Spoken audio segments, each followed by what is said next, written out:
Assalamualaikum warahmatullahi wabarakatuh. Perkenalkan, nama saya Riki Hamdayani. Berikut analisis 9 langkah pengambilan keputusan untuk kasus yang keempat, yaitu kasus Tari.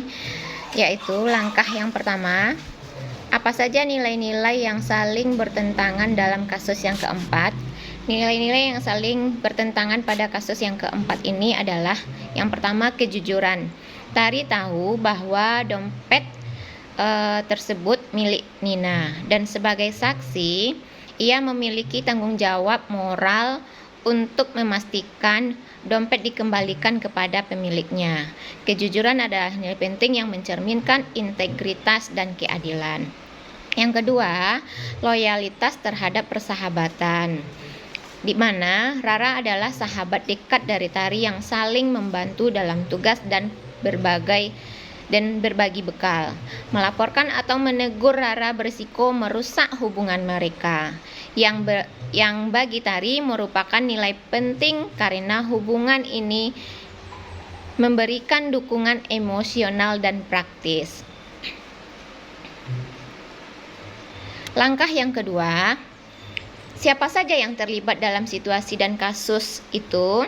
Pihak-pihak yang terlibat dalam kasus tersebut adalah yang pertama Tari, yaitu siswa yang menyaksikan Rara mengambil dompet dan menghadapi dilema moral. Yang kedua adalah Rara, yaitu sahabat Tari yang mengambil dompet Nina dan menyimpannya, menganggapnya sebagai rejeki nomplok. Yang ketiga Nina, yaitu siswa yang kehilangan dompetnya di perpustakaan. Yang kelima Busri, guru perpustakaan yang mengumumkan kehilangan dompet si Nina. Siswa lain di perpustakaan yang secara langsung berada dalam ruangan tersebut. Langkah yang ketiga adalah fakta-fakta apa saja yang relevan dalam situasi pada kasus tersebut. Fakta-fakta yang relevan yaitu yang pertama, Rara menemukan dompet berisi uang di bawah kursi saat bertugas sebagai petugas piket kebersihan.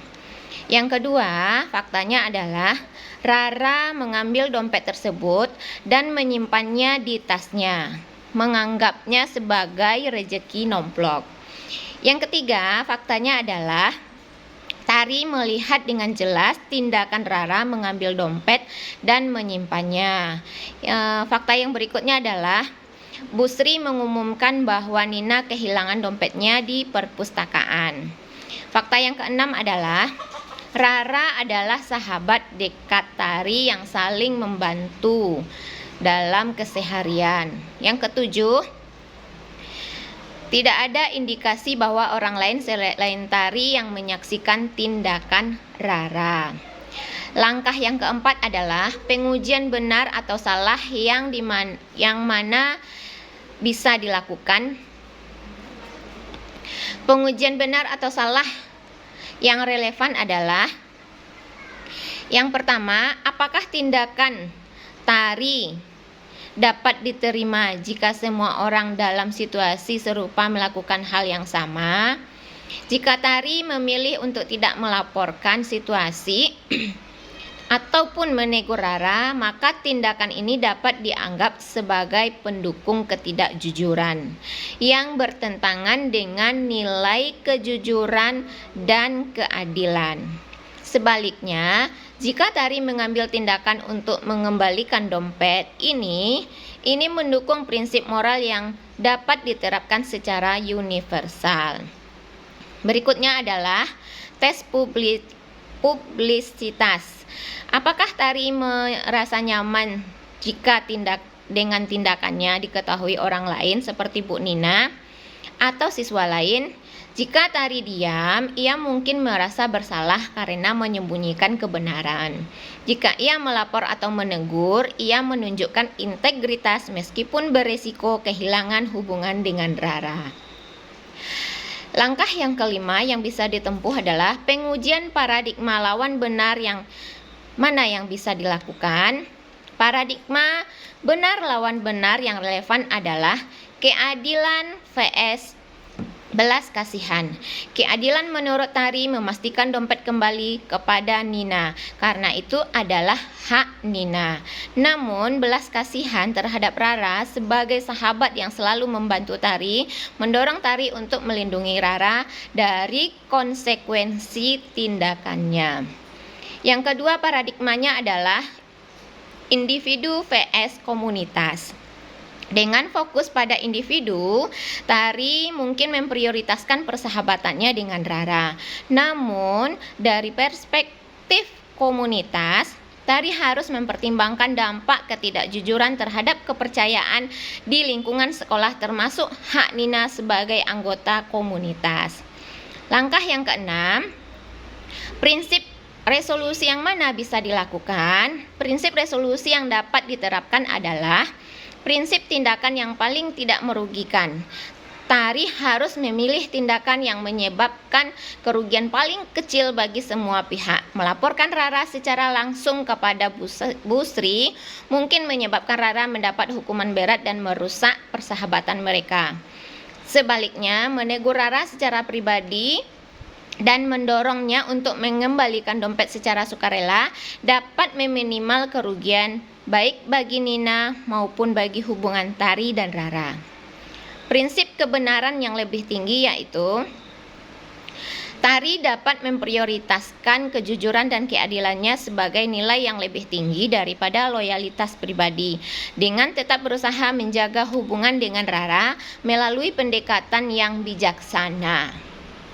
Langkah ketujuh, adakah opsi lain yang lebih kreatif, adil, dan bijaksana yang dilakukan? Ya, ada. Opsi yang lebih kreatif, adil, dan bijaksana yang lain adalah yang pertama, pendekatan pribadi kepada Rara. Tari dapat berbicara secara pribadi dengan Rara, menjelaskan bahwa ia melihat Rara mengambil dompet dan mengetahui dompet itu milik Nina. Yang kedua adalah mengembalikan dompet secara anonim. Jika Rara menolak untuk mengembalikan dompet, Tari dapat mengembalikan dompet dari tas Rara jika memungkinkan dan menyerahkannya kepada Bu Sri secara anonim sehingga Nina mendapatkan dompetnya kembali tanpa melibatkan Rara secara terbuka. Yang selanjutnya adalah melalui melibatkan mediator. Tari dapat meminta bantuan Bu Sri atau guru lain untuk menangani situasi ini tanpa langsung menunjuk Rara. Langkah yang ke-8, apa keputusan akhir yang ibu bapak ambil sesuai dengan analisis kasus keempat? Keputusan terakhir saya adalah Tari seharusnya menegur Rara secara pribadi dan mendorongnya untuk mengembalikan dompet kepada Nina atau Bu Sri secara sukarela. Tari harus menjelaskan dan empati, ia tahu dompet itu milik Nina dan bahwa kejujuran adalah hal yang benar untuk dilakukan. Tari dapat menawarkan untuk mendampingi Rara selama proses pengembalian dompet untuk penguatan Rara. Jika Rara menolak, Tari harus mempertimbangkan untuk melaporkan kejadian ini kepada Bu Sri sebagai anonim untuk memastikan dompet kembali kepada Nina. Keputusan ini didasarkan pada prinsip tindakan yang paling tidak merugikan yang menyeimbangkan kejujuran, mengembalikan dompet kepada Nina dengan upaya menjaga hubungan persahabatan dengan Rara. Pendekatan ini juga mencerminkan paradigma yang memastikan hak Nina dan belas kasihan memberi kesempatan kepada Rara untuk memperbaiki kesalahan tanpa langsung menghukumnya. Langkah ke-9, pelajaran apa yang ibu bapak dapatkan dari pengambilan keputusan ini dan bagaimana pelajaran tersebut dapat memperbaiki pengambilan keputusan di kemudian hari? Pelajaran yang dapat dalam pengambilan keputusan dalam dilema moral membutuhkan keseimbangan antara nilai-nilai yang saling bertentangan, seperti kejujuran pihak. Dalam kasus ini, saya belajar bahwa komunikasi yang empati dan solusi kreatif dapat membantu menyelesaikan konflik tanpa mengorbankan integritas atau hubungan sosial.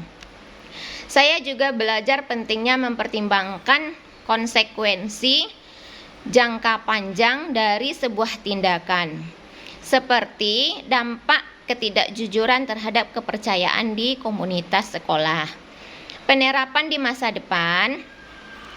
Pelajaran ini akan membantu saya dalam pengambilan keputusan di masa depan. Yang pertama, mengutamakan komunikasi terbuka, berbicara secara langsung, dan empati dengan pihak yang terlibat dapat membuka jalan untuk solusi yang adil tanpa memicu konflik besar. Yang kedua, mencari solusi kreatif. Sebelum mengambil tindakan yang berpotensi merusak hubungan, saya akan mencari opsi yang memungkinkan semua pihak untuk belajar dengan memperbaiki kesalahan. Yang ketiga, mempertahankan integritas.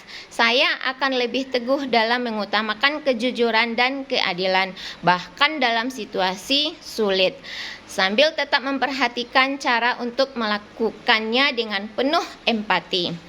Pengalaman ini juga mengajarkan pentingnya memahami perspektif semua pihak yang terlibat dalam membuat keputusan yang tidak hanya benar secara moral, tetapi juga praktis dan manusiawi. Demikian hasil telaah saya untuk 9 langkah pada permasalahan kasus yang keempat ini. Terima kasih. Assalamualaikum warahmatullahi wabarakatuh.